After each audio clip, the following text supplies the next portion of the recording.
Okay, guys. This happened to me last night, and I haven't been able to sleep since. I was hesitant to post about it on X because I've been looking for some sort of explanation or something. Trying to see what it was I saw outside now that it's light out. But I can't, and it's really scaring me. I usually just frequent B, Mu, and Lit, so excuse me if this is something that you guys have an explanation for already. Please, just tell me there's a realistic explanation for this, and that what happened is common. Because I'm terrified. Get home from work. It's almost midnight. When the door opens, the home security thing does a high-pitched beep, beep, beep chime.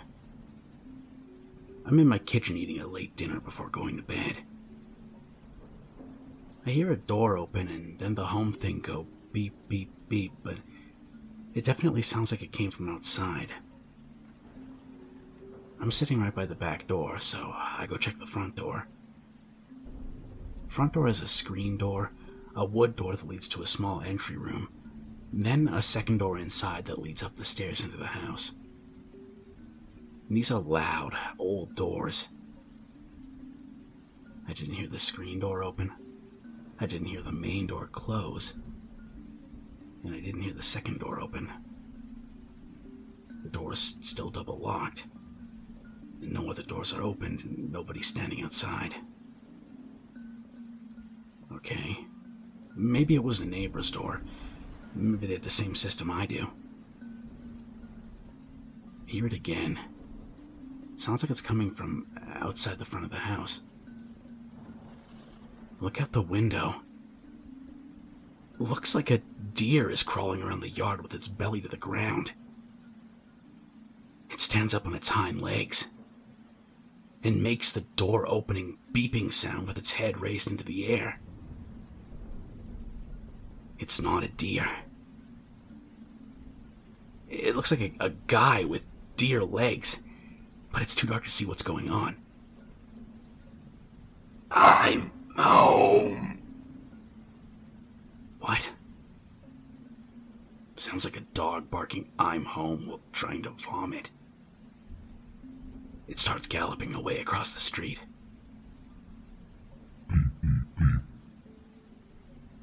Starts shaking. It's raining out at the time. The thing opens its mouth and holds its head up. And the thing starts digging furiously at the grass across the street with its front arms or legs or whatever.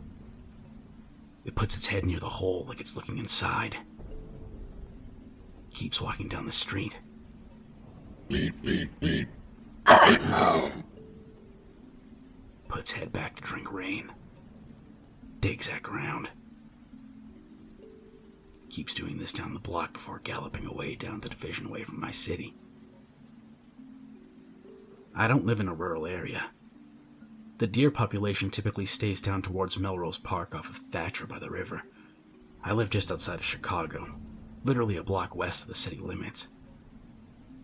I've never seen anything like this or heard of anything like this. I'm really worried right now. I was going to post this story on B, but I avoid B like the plague unless I'm bored. It's summertime, and I just get memed on left and right. But this seems more paranormal than anything else. I've been Googling for similar stories and trying to find some sort of typical scientific explanation for this sort of thing, but I can't even find any sort of similar story. My instinct is crazy homeless guy, but its legs bent backwards like a deer's. It wasn't built like a human being, and it definitely wasn't wearing clothes, and looked like it had a full body of fur. I don't use drugs. I wasn't tired. I was 100% lucid. And I'm horrified. Please say that there's a common explanation for something like this.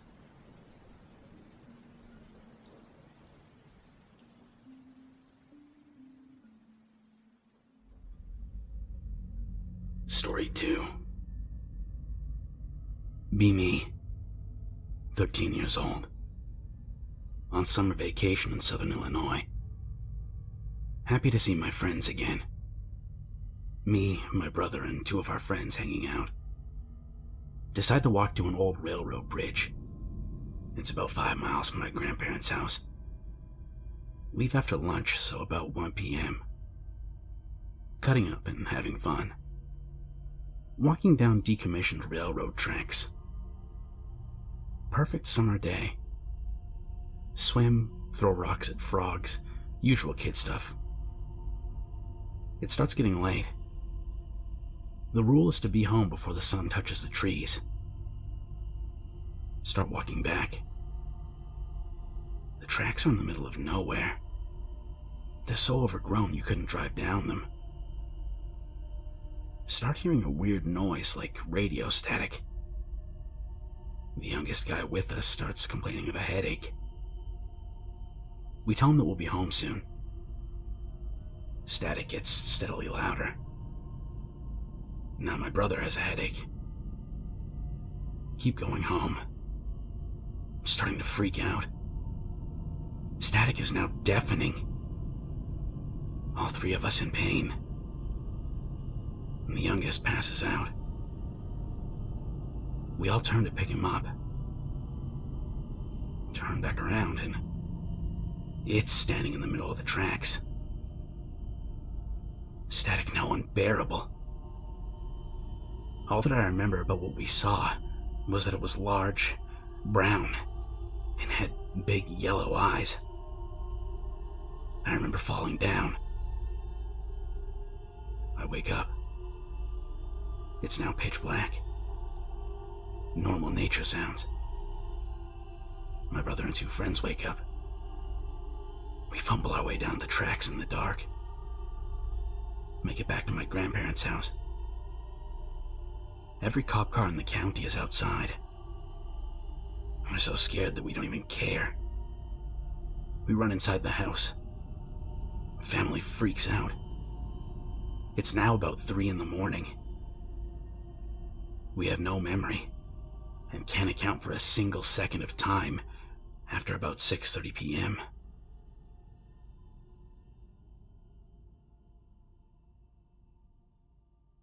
Story 3. I'll start. Be me, high school student, listening to boring history discussion, feeling an urge to ditch class, excuse myself to the professor because I need to take some rest at the infirmary. Professor agrees, most likely too tired to care. Go downstairs, 4th floor. Feeling the urge to pee, so I walk to the corridor leading to the restroom. Our corridor is huge. Its height is probably 3 times my size. I went in one of the cubicles and took a piss. Suddenly, I start to hear a murmur. I can't understand it due to a weird accent, but I think it was spectare supra te. Felt chill down my spine, now observing my surroundings. I hesitantly checked the other cubicles. No one's inside. No one is in the restroom except me. Murmur now returns to what seemed like a chant. Spectare supra te, spectare supra te, spectare supra te. Checked behind me. Nothing was there. Can't make out where that noise is coming from. No doubt. About to return to classroom, pale and worried. Professor sees me as he exits the room. Asks me what was going on. Tell him I keep hearing something, but I can't find the source of the noise in the restroom. He stopped for a second, then asks me what was the noise I heard. Spectare supra te. He goes pale and suddenly walks out to meet the principal. I asked him what was wrong, but he wouldn't tell me. The following day, the school invited a priest to bless the school. Focused on the bathroom where I took the piss. Principal talks to me tells me to forget what happened and to not tell anyone about it. Now, I graduated high school and returned to my alma mater. I noticed that the restroom was renovated and turned into a faculty staff room. I remembered that day. I went and checked on my old history professor, the douchebag who wouldn't tell me anything that day. I asked him, what happened back then? The professor told me to talk about this outside the room because it seems the principal told everyone to keep their mouths shut about this, but it was my right to know. There was actually a story that a girl was assaulted in the men's restroom stalls decades ago. The culprits were never captured. The girl took her life days later by hanging herself. The school tried to forget the incident that took place. Then, I remembered what made my professor shudder all of a sudden. What about the noise I kept hearing that day? You mean spectare superte? Yeah. You really want to know? I nodded. It's Latin for look above you. Story 4. Not really creepy, but weird. Here's a little backstory. When I was in university, I was roommates with this guy that had Asperger's. He was a really nice guy, but socially inept and really solitary. I'm an Aussie, and he was a Chinese exchange student and always kept to himself and was very clean in particular, which is great because I'm more of a quiet introvert myself. He was 22 and just finishing up a bachelor's of anatomy and cellular biology. Roommate goes to class and I have the day off. I notice he didn't lock the door to his room. Never been in there before. No, it's a breach of privacy and totally not cool, but curiosity gets the best of me. No, he has 2 terrariums with hermit crabs and a lizard, but I've only seen them when he cleans them. I walk in. There's all kinds of weird shit all over the room. Take a peek at the terrariums. Notice there's a third.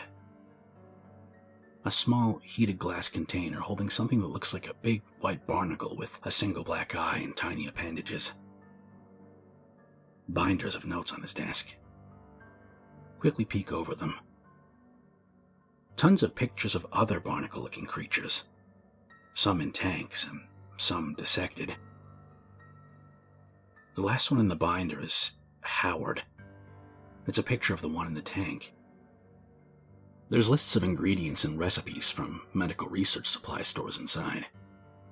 About 10 different ingredients were apparently put into it. What caught my interest were the dollar amounts.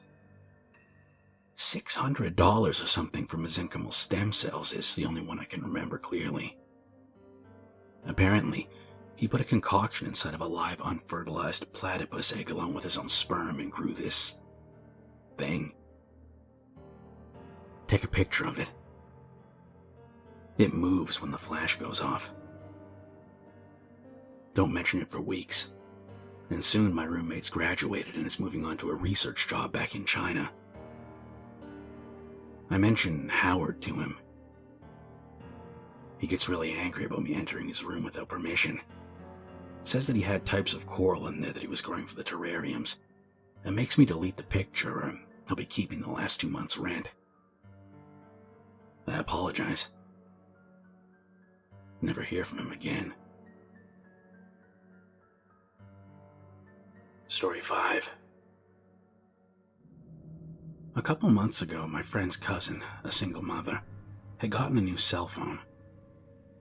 After a long day of work, she placed her phone down on the counter and started watching TV when her son came to her and asked if he could play with her new phone. She told him not to call anyone or mess with text messages, and he agreed to do so. At around 11:20 p.m., when she was getting tired, she decided to tuck her son in and go to bed herself. She proceeded to his room to see that he wasn't there. She went to her room to find him sleeping on her bed with the phone in his hand. Browsing through her phone, she noticed only minor changes such as a new background, banner, that sort of thing, and headed towards the pictures section. She started deleting the pictures he took when she came across the last one. When she first saw it, she couldn't believe it. It was her son sleeping on her bed, but it was as if the picture was taken by someone else above him. It shows the left half of what seems to be an elderly woman's face. Story 6. Be me, 16. Urban exploration with a cutie pie friend. Find this really small 2-story house. Dilapidated. Doors are boarded up. Windows are boarded up. See small window that leads into the basement. We're both thin-framed enough to slide in. Basement must be bigger than the first floor. There's a hobo cot in the corner, some porn mags and canned food. The works. Should we leave, Anon? I don't want to get hobo knifed. Cot's covered in dust. Everything is covered in dust. No, I think we're good. Initiate flashlights. Basement is creepy, but otherwise empty and smells like rancid shit. There's a literal bucket of shit. Flies and mold, and it's disgusting. I almost vomit. We go up the stairs into the house. Inside of the house isn't dusty, but it is dark. Explore all like 700 square feet. Living room, kitchen combo, and a bathroom. That's it. The bathroom is locked really tightly. Whatever. Living room looks really nice for an abandoned house. Kinda creepy, to be honest. Feels like someone's watching us. We go up the stairs. Anon, can we go? Wait, I want to see the rest of the place. Then we can leave. Promise. Upstairs is 2 bedrooms and a bathroom. Weird, rotten kind of smell. Open first bedroom door. Completely empty. Open second bedroom. Also empty, but has big stains on the carpet and ripped up wallpaper. We open the bathroom door together. Olfactory sensory overload. Dead, skinned squirrels and cats all over the counter. Small skinned dog in toilet. Dried blood all over the floor. There's a bundle of cloth in the bathtub. Morbid curiosity is taking over. Notice 4 red spots in the cloth, about 2 inches wide each. My hand's shaking as I reach for the end of the cloth. Anon, please, can we go? I move the cloth. There's a dead blonde girl with smeared makeup, eyes wide open, and her mouth is gagged. Friend screams. I scream. We run down the hall. Notice the bedroom door is closed. I didn't close any of the doors. We run down the stairs, friend still screaming. The previously locked bathroom door is open. See knives in there and a chair facing the door. Another bunch of cloth in the tub. Bathroom door slams shut. Friend screams louder, heads straight for the basement to leave.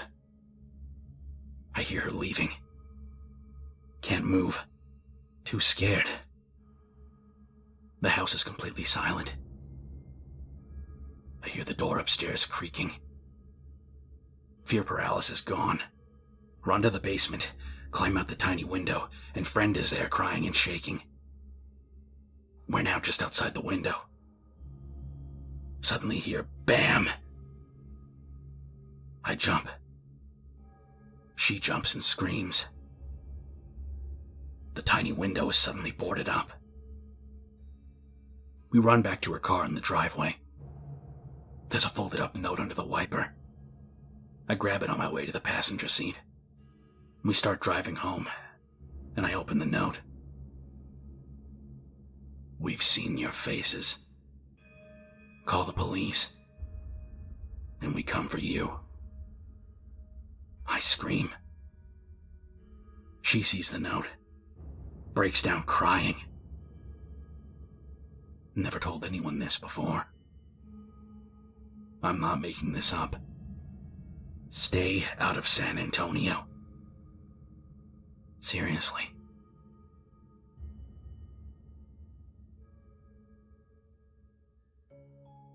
Story 7. Visiting Chinatown. Alone as usual. Pop into a dumpling shop, and on this particular day, it's pretty dead. Normally it's bustling. Order a shit ton of pork and soup dumplings, and the waitress disappears into the kitchen. As I wait for my food, I look around and notice that the only people in the restaurant are me, an old couple in the corner, and one Asian businessman on his phone. The old couple's looking at me weird. I nod and smile, but they look away. I hear the service bell ding. Ah, here comes my food. I look over at the double doors leading to the kitchen. They open, and I watch as my tray of food makes its way over to me, balanced delicately on the raised arm of a big fat frog in a smock. I glance around. The hell is this? Old couple is scowling at me now. Asian businessman doesn't even seem to notice. He's glued to his phone. The frog person thing walks up to my table, drops off my food. He's just barely tall enough to do this, and then turns around and walks back into the kitchen. Just like a little person. A few moments of disbelief pass. Old couple is still scowling. Asian businessman guy gets up and leaves. After a while, hunger takes over and I simply chow down. I'd never had, and to this day still haven't had, such delicious dumplings. I ordered enough to take home with me, but ended up eating everything. My plates were totally clean. I never see the frog again, but leave a generous tip when I pay my tab. Thank you, my amphibious friend. Whoever you were. Story 8. Visit area that my mother's family are from. Her brother and his family still live there. I'm about 17 at the time. Go wandering about outside. Isn't that hot, but then it feels like I'm on the surface of the sun. Everything looks and feels sort of like 2D. I think I have heat stroke. I see a small pub and go there for a drink, not alcohol. It's pretty much empty and looks dated as hell. See two guys at a table talking. They look very familiar. Keep looking at them. They notice. Eventually one comes over, menacingly, and asks why I keep looking at them. Suddenly know who they are. They're my two uncles. It's me, Anon. Who? Your sister's son, Anon. Starts reeing at me that his sister's only 12. Very definitely not my uncles. I'm just memeing, bros. I'm, a doctor. Boyish good looks give this ruse away. Blood could be spilled. Run out of the doors and back to my uncle's house. Still overheating.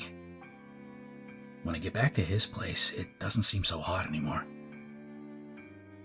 I have a peculiar first name. So much so that no one calls me by it, except for myself and my mother. And everyone else uses a shorthand version, like Jonathan and John, for example. Except my name is even more rare. Haven't seen Uncle since I was a young ankle biter. We sit out back and start talking. He accidentally calls me by my full first name. He literally grimaces at it. I ask what's up. He tells me that back in the 1970s, him and his brother were in the pub when someone called that started trying to mess with him. When they chased him out of the pub, he totally disappeared. My mother overheard him telling this to his parents that same night.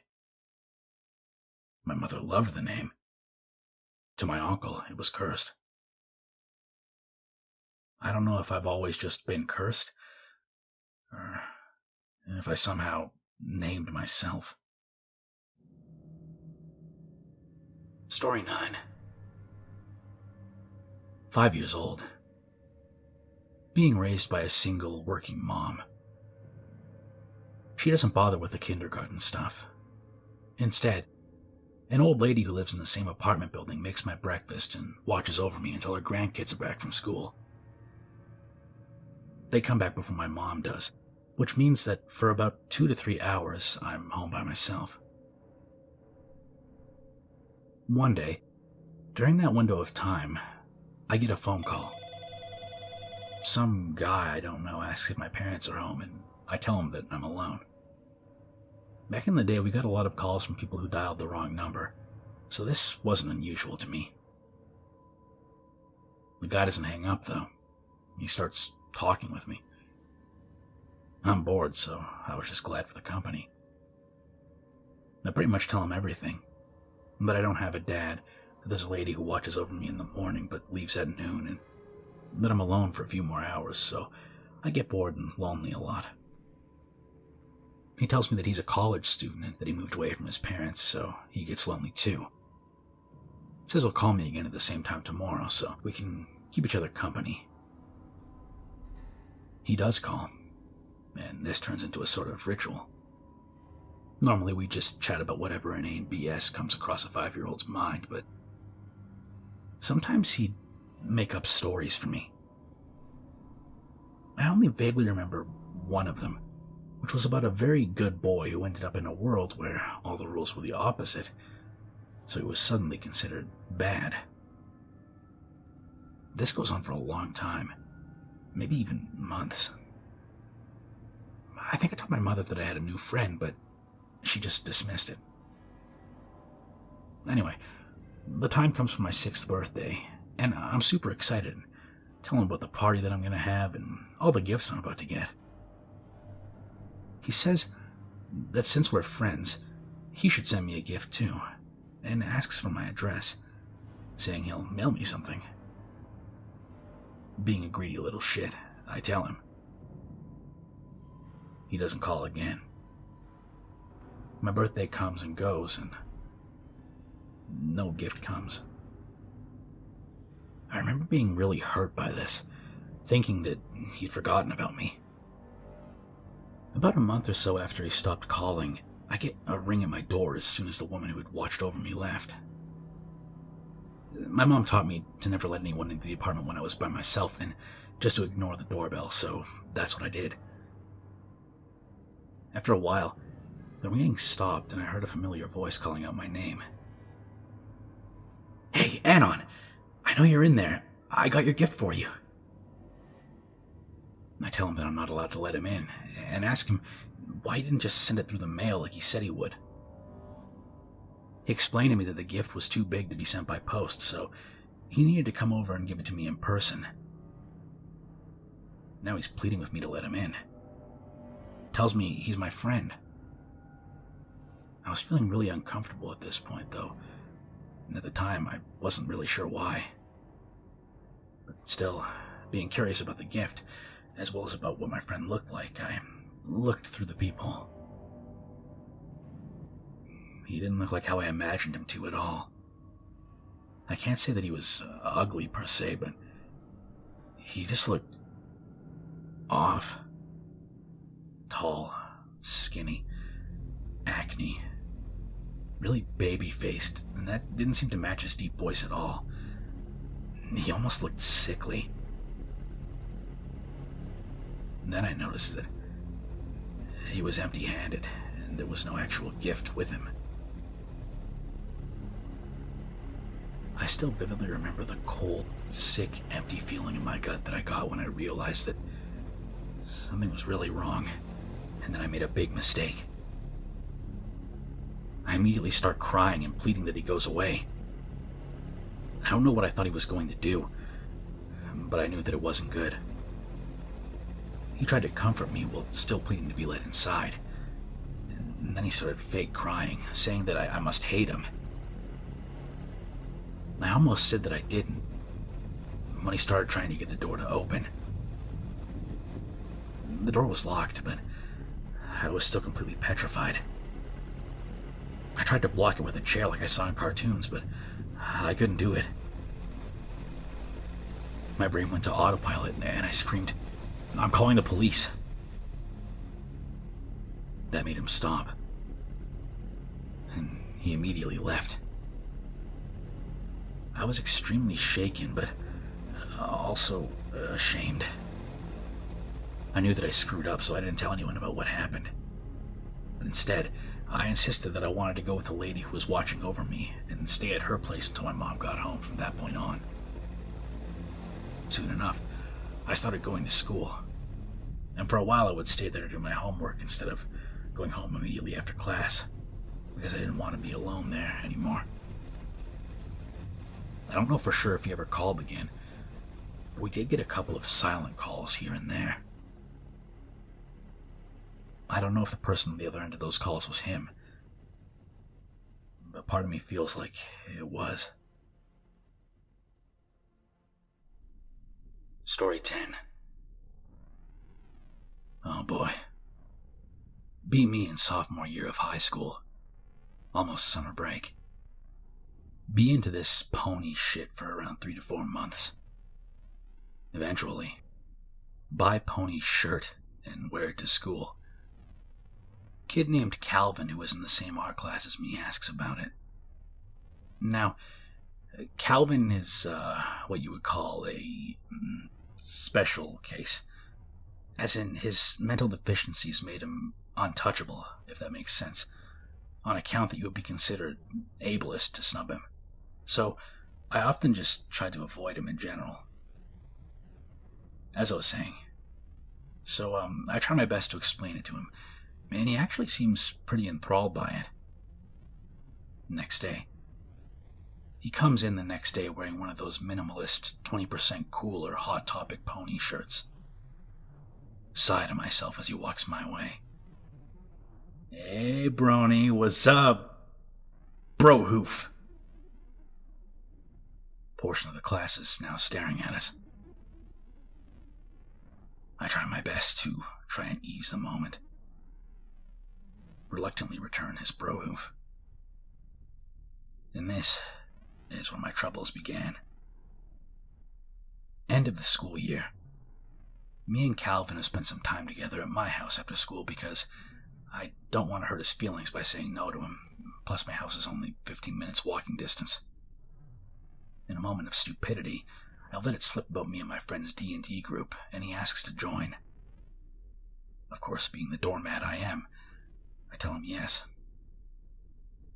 Thankfully, the kid actually read up on the rules and made a character sheet by the time we had our next meetup for D&D, so he gives it to me to check, and I check it for any errors or general bullshittery.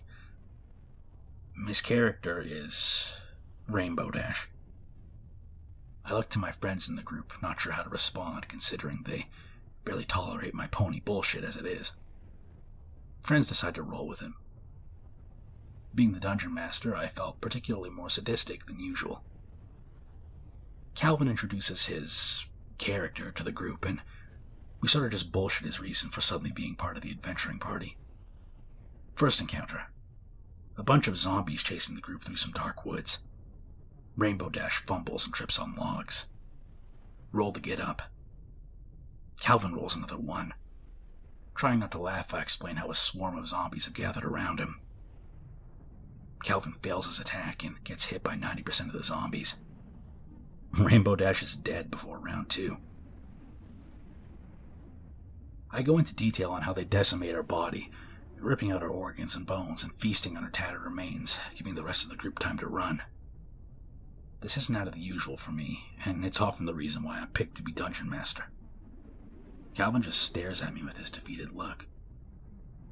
My other friend, who, coincidentally enough, was also named Calvin, asks if he wants to make a new character. Calvin, the special one, shakes his head and goes to sit down in the corner of my basement. Continue our night of medieval adventure, ponyless. Now, what happened next was kind of hard to remember, seeing as how sudden it happened. So bear with me. Calvin goes up to the table, slams his fist down on the table, and starts bellowing something along the lines of, "How could you? How could you hurt something we love so much?" He goes on a total bitch rant in front of everyone. The rest of the group is halfway freaked out and halfway in stitches from laughter. Either way, there's Mountain Dew all over my D&D books, so I'm pissed. But I keep my composure. I calmly tell him to get out of my house. He stops as tears form in his eyes. He slowly walks out my front door and calls for his parents to pick him up. The very next Monday, he approaches me wearing a new Rainbow Dash t-shirt. He says he's sorry for what he did and doesn't want to lose his only real friend. Now I feel a bit bad. He asks if maybe this weekend we could hang out, just the two of us, at his house for a change. And, like the doormat I am, I tell him yes. Friday night, Judgment Day. Father drops me off at his house, which is in a part of town that I haven't been to in years. And holy shit. 3 stories, huge-ass lawn, huge-ass pool, and it's gated. Apparently his dad has a nice spot in some insurance company. Dad jokes to me about how I've hit the jackpot as he later drives away. Not going back now. Ring the doorbell. A man in his late 50s opens the door. It's Calvin's father. His face is really friendly, and for a moment I forget why I'm here. He calls for Calvin, and the boy comes bolting down the stairs and gives me a big hug, saying, "What's up, buddy?" Or should I say brony? Look back at his father. He just gives me this tired look. Takes me to his room. Surprisingly clean. But place is covered in pony merch and toys and shit. Asks if I want to play with them. No thanks, man. We end up playing games on his PS3. I've never played a PS3, so I'm pretty terrible. Still, things are going a lot better than expected, and I soldier on. It's 2 a.m. now. I get a bit bored of playing PS3 and ask if there's anything to eat. He decides to go microwave some pizza rolls. So here I am in his room, alone. Suddenly, I see all the photographs by his bedside. They're all of him, only younger, and some girl who looks maybe 10 years older than him. I come to the conclusion that it's his sister, who must have moved out by now. Calvin walks in with a huge plate of pizza rolls, and we begin to eat. We're both pretty quiet, so I ask about the girl in the photos just to strike up a conversation. He stops mid-bite, tears filling his eyes. I was correct. It was his sister. His late, older sister. He goes into detail about how she got drunk at a party and crashed her Lexus on the drive home into a tree. Apparently, upon impact, she flew out of the car and slammed headfirst into the tree, shattering her skull and, well, by default, her brains. Not to be an ass, but what do you expect when you're too lazy to wear a seatbelt? Not to mention the drunk driving. He breaks down into tears and starts holding me. My shirt is partly soaked in tears as I try to console him in what's probably the most awkward moment of my life. Time passes as he falls asleep on the couch in his room. I just sit there on the floor in my damp shirt, trying to ignore his snoring. Damn it, now I gotta take a shit. Pizza rolls are terrible for my stomach. I waddle to the bathroom, trying not to shit myself. Oh, sweet relief. There it is. Salvation, the crapper. Charge in, close door, sit down. First thing I notice is this odd stench. At first I think it's me, but the smell isn't crap, but still something funky. Finish wiping and wipe my hands. Realize the stench is coming from the medicine cabinet. My curiosity gets the better of me. Open up the cabinet. The thing is squeaky as hell. I'm worried someone might notice. Immediately, I'm hit in the face by the raunchiest of smells I've ever experienced. Inside is the usual mirror, but alongside it is a photo of his sister from what I would guess is one of the last photos before the accident. There's also a tiny little drawer compartment under the mirror and shelves. On the little shelves is a shoebox, faded and brown. The smell's emanating from there. Now, I should mention that during my little moment of consoling Calvin, he told me that his sister was a lot like Rainbow Dash. Free, wild, athletic, nice, awesome, cool, etc. I peek out the door to see if anybody's nearby. The coast is clear. I pick up the shoebox. The thing feels filled to the brim. I set it down by the sink and open it up. That god-awful sickly smell hits me again. My eyes are starting to water. The first thing I see is another photo of his sister. Only, she looks like she's asleep. And the quality of the photo and lighting looks god-awful. I could barely even make it out to be her, but I reasoned that who else could it be? There are multiple pictures of her sleeping. I flip through them, and most of them are a bit warped or crusty. I'm getting somewhat used to the stench by now as I flip through them. I'm expecting Calvin to just barge in on me during the moment, so I'm pretty on edge. As I go through more photos, I notice a rag wrapped around two objects. The rag itself is a bit damp, almost as if it had just been used or made wet.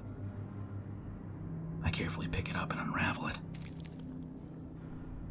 Inside is a brushable Rainbow Dash toy and a small furry object. Picking them both up with some tissues, I examine them. The toy was screwed up, paint rubbing off, and little brown splotches were coating it. I dare not touch it for fear of the filmy past that coated some parts. When I examine the furry object, I got another surprise. First thing I notice is that it's wet, and that this was the source of the smell. The next thing I noticed were the palm marks pressed into it, and its shape. Apparently, Calvin had been using the skin of some small rodent as a... Nauseated and not sure what to do, I placed everything back the way I found it, trying not to touch anything. Okay, box is back in place. I'm home free. Still, being the idiot I was, I wanted to check the drawer compartment. It slid out rather easily. Much like the box, it too was filled with things. Now, being the only boy in my family, I recognized immediately what was in there. Used tampons and other feminine health products, and a pair of underwear, along with more photos, of course. Close it again. Shut cabinet. Sit down on the toilet, trying to organize my thoughts. I sit there for about 10 minutes before I get up again. My gut told me to leave, but my idiot brain for some reason said stay. I looked around for more stuff in the trash bin, other parts of the cabinets, but there was nothing unusual. Then, I opened the door into the sink. Jars. The whole place was filled with tiny jars, each one occupying one of those improvised things, floating inside some sort of preservative fluid. The furs looked horrid. Each was tattered and blackened. I nearly puked then and there. Closing it, I prayed I'd last the night as a torrent of unsettling thoughts passed through my head. I washed my hands again, drying them with my pants this time. I stepped into the bathroom and made my way back to his room. When I walked in, I froze. There's Calvin, playing the PS3. He just stares at me for a bit and says, "Hey." I respond in the same manner. He asks where I was. I respond, "The bathroom." He offers me the second controller and we play until sunrise. Needless to say, I asked my dad to pick me up early. I tell Calvin that my dad just texted me saying I have to come home because of my shitty math test grades. He looks disappointed, but says he understands. Dad asks if I had fun. Yeah. Go home.